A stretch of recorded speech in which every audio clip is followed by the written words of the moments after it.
So we are back with part 2 of 5 historical icons you didn't know were addicts. One icon we are going to definitely speak about is Elvis Presley. Now, everybody knows, or the majority of people know, how Elvis passed away, but what they don't know is that Elvis was told by his managers that if he took painkillers and opiates that it would help him perform better. It would loosen him up. He would be able to move better and do the iconic dance moves that we all know and love even to this day. He was told it would help him. But the thing is, he started taking all these painkillers and he got addicted. And as I've said, painkillers can affect you in many ways. It can affect your temper, the way that you are. It can affect you mentally, and unfortunately for Elvis, it did affect him in a lot of ways. He got very nasty. He was very nasty to his wife. He had a lack of empathy, lack of sympathy. He also suffered from a lack of sex drive, shall we say. He wasn't able to perform like he would like to. And I think many people know that Elvis took a lot of pills, a lot of painkillers, but as I said in my previous video, I don't think people realise how addicted all these people were. They don't realise how upsetting and sad it is that all these amazing film stars and movie stars and musicians were all addicted to these sort of painkillers at that time. And no, it didn't necessarily kill Elvis, but it was a big factor to his death. So next is Marilyn Monroe, and an icon in her own right. Marilyn Monroe had a very traumatic stage in her life. She had 2 miscarriages, 3 failed marriages. She was very, very unwell. She got taken to hospital, and I can relate to this 100%. She got taken to hospital with excruciating pain in her abdomen, and she was seen by a doctor, had all these tests done, and she had endometriosis apparently, and they gave her opiates to help with the pain of endometriosis. And that is exactly what happened to me. That is how my addiction started.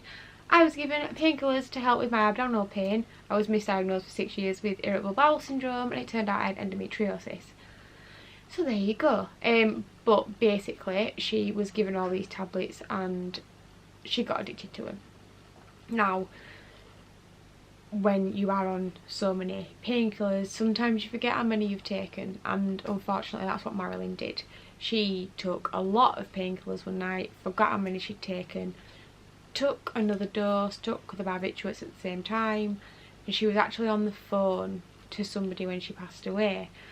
And when you mix barbiturates and opiates together, it's like a lethal concoction of drugs.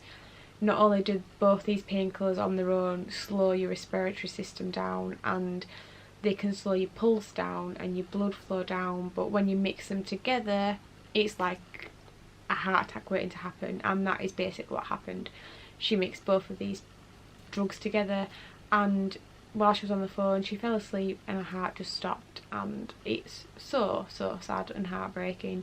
She was going through a very, very bad time. A lot of accusations and allegations were going round about her, but I think in them days people weren't as clued up as they are now. They didn't really understand that if you mix this with that it can cause this. I don't think they really got it, to be completely honest with you. Now the next one is Carrie Fisher. She was an icon around the world for a lot of people.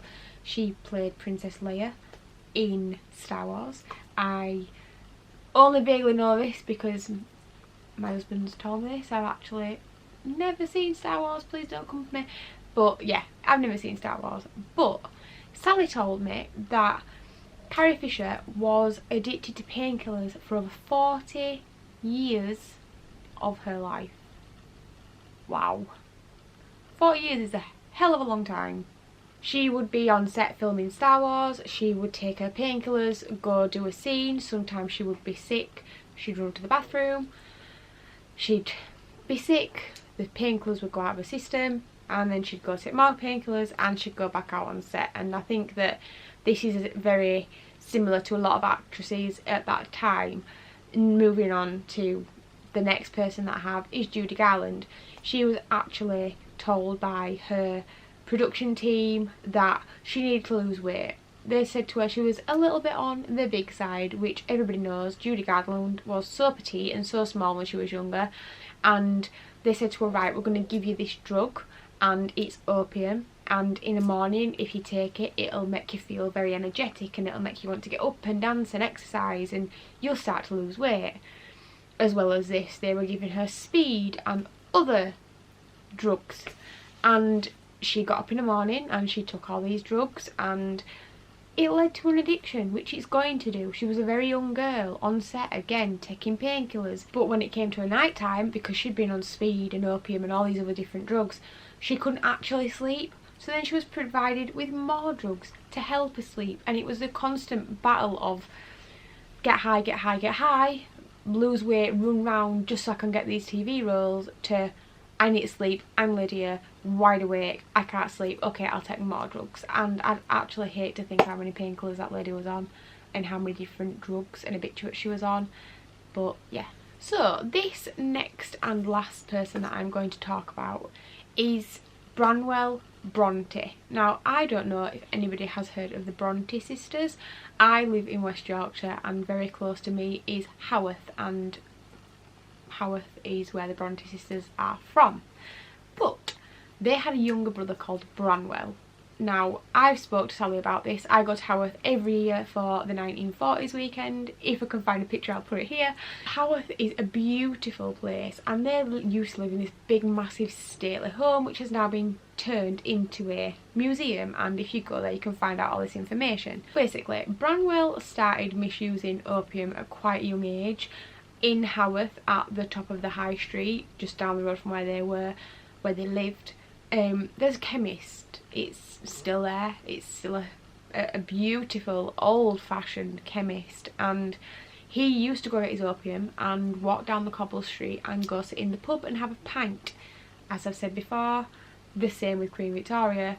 Mixing alcohol and opiates together do not mix well, and he would get his opium and just have pints, and you know, he got addicted. He got severely addicted. He was such a talented artist. He was very clever and wise, and his work was beautiful, but he fell weak to the opium like hundreds and thousands of people do.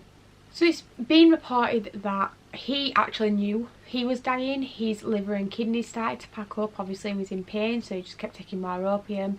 And if you go to the museum, there is the picture there, the last picture that Branwell ever drew, and it's of him laid in bed with the Grim Reaper looking over him. I'll try to insert it here if I can find it. But it's of him in bed with the Grim Reaper looking over him, and he knew he was going to die. He knew that these painkillers were killing him, but he couldn't stop taking them.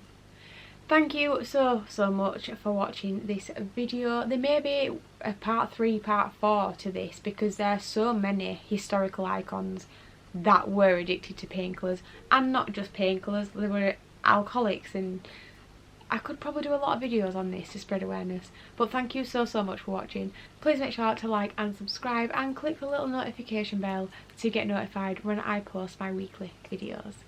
Take care, and remember to tell yourself that actually I can. Bye!